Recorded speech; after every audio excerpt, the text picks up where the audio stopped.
ladies and gentlemen, and welcome back to the world of V-Gaming Junkie News. The dross was flooded out by deities, so there's nothing but pure gaming-related media news. It is all about the electronic good stuff as we dive deep in all that's new in the various interactive virtual worlds. And so 4 US senators are finding fault with Microsoft's planned buyout of Activision.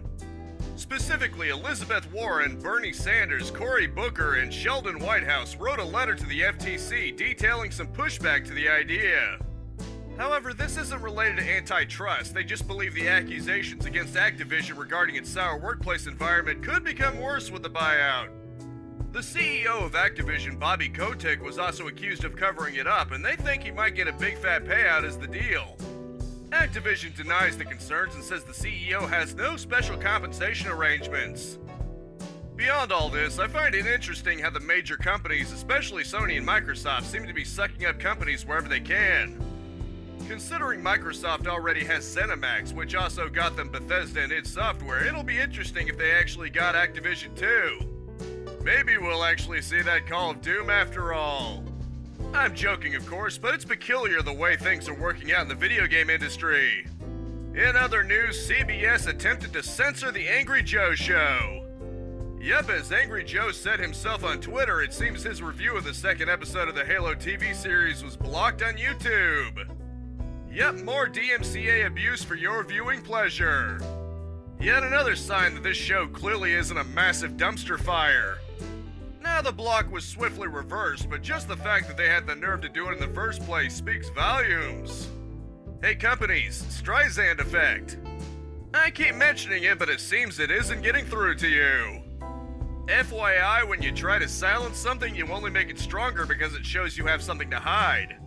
Ticking off someone as influential as Angry Joe isn't exactly a smart idea either, especially trying to silence him. Being angry is kind of his thing. It's like trying to bully Bruce Banner. Unless you want yourself in for a world of hurt, you might want to not do that. Seriously though, this isn't going to help anything, it just serves as another black eye, CBS.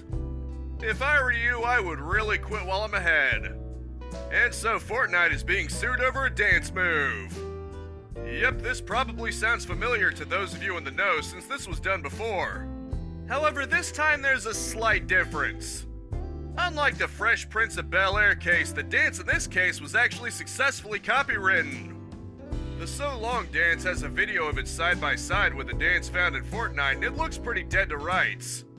Assuming Epic doesn't try to pull something out to bleed them out with, or more likely they just settle out of court, this looks pretty open and shut. Really looking forward to how this goes. Likely a settlement, and that'll be that. Most likely Epic will probably just remove the dance from Fortnite, since it's not worth the trouble. And so Sony cut up to 90 employees from PlayStation as part of what they call a global transformation. This is in spite of the company receiving continuous growth courtesy of the PS5. This wouldn't be so bad, except apparently they were only given 2 weeks notice, so it essentially came out of nowhere. I'd like to say I'm surprised, but big companies like this can and will cut corners wherever they think they can get away with it. Sony preaching about how great they are doesn't mean they're above doing anything underhanded, as this clearly demonstrates. Hopefully the employees getting cut can find work elsewhere that suits their skill sets. I'm not gonna complain too much about this, but it's another blemish in what is in my eyes a laundry list of blunders Sony is making as of late. Maybe Sony will start to become better, but I won't hold my breath anytime soon. And so E3 is completely being canned this year. While it obviously wasn't going to be held in person for the expected reasons, it won't even be having a digital presence this year either. Honestly though, as memorable as E3 is, it's becoming less and less needed each year. Any game company big enough to have gotten a presence in E3 can just cut out the middleman anyway and broadcast their upcoming games on their own channels. It's only a shame that would mean sacrificing such memorable moments as giant enemy crabs, the Wii Vitality sensor, and Microsoft announcing the mandatory Kinect for the Xbox One to spy on you with. All joking aside, I get why people might not like it going away, since there's likely a lot of good memories tied to it. As G4 TV is currently proving, perhaps it's better to hold on to those pleasant memories rather than to try to bring them back as a rotting corpse. This is the part of the story where things begin to lift up. By now, the audience is most likely a bit agitated by the previous news stories, and it's up to the narrator to turn things around. It would appear that the Stanley Parable will be getting an Ultra Deluxe version on not only PC but on consoles, releasing April 27th after a few delays. At least a few members of the audience are no doubt receiving pleasant memories of silly moments from the game, such as the adventure line and the narrator seeking out diamonds for his house in Minecraft. Oh, and did you happen to get the broom closet ending? That one's my favorite. Far from being a simple port to consoles, it seems this version of the game will have a few tricks up its sleeve that players won't be expecting. I think I speak for all of us when I say this sounds like it will be quite the riveting experience, and I look forward to trying it out. And so One Piece is getting an open-world RPG set for 2022. Probably not the most unexpected thing in the world, since One Piece has proven fairly popular. It better be to have lasted this long, but still pretty neat all the same. I look forward to trying it out whenever I get around to it. I suspect it will at least be a solid RPG with tons of little winks and nods to the show all over it. If it turns out to be genuinely very good, then I'll consider that a handy bonus.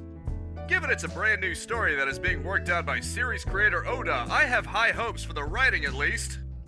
Apparently it's going to be turn-based, which should also prove pretty interesting, especially nowadays. Given Netflix's track record, I don't have high hopes for that One Piece adaptation, but at least this one looks like it could be genuinely good. And hey, who knows, maybe luck will turn out in our favor and we'll get 2 One Piece adaptations that are genuinely good. Netflix claims Oda has a lot of involvement in that too, but I'm mashing X to doubt on this one. Hey, a pirate can dream though, can't he? Maybe that's what Gold D. Roger left behind, an actually good Netflix adaptation. Joking aside, and I promise I'll quit bashing Netflix one of these years, I look forward to checking out One Piece Odyssey. Finally, Epic has released Unreal Engine 5. Apparently one of their goals is to make it easier to make open world games.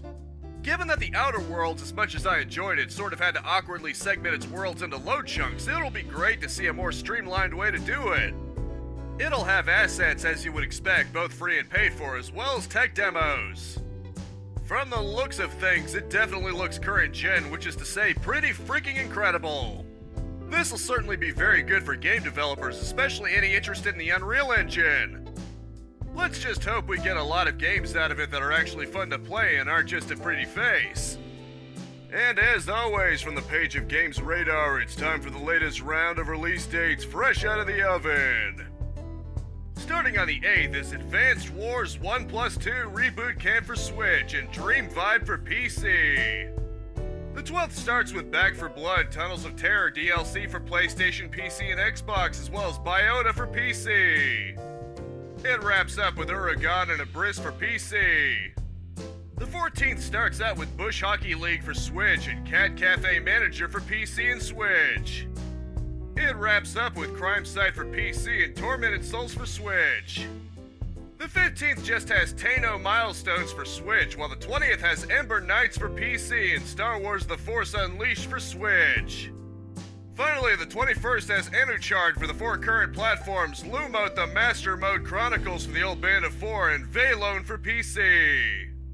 This week's Epic freebie until next Thursday is a 2-for-1 special. You've got Rogue Legacy, a roguelite where your child succeeds you and each one has unique traits. The second freebie is The Vanishing of Ethan Carter, a first-person mystery game about a detective piecing together the mystery behind Ethan's disappearance as well as the fate of his family. For the freebies starting from the 14th through the 21st, it's also a 2-for-1 special. Insurmountable is the first one, an adventure roguelike all about mountain climbing. The second one is XCOM 2, a strategy shooter game all about alien invasions. Yeah, not really complicated there.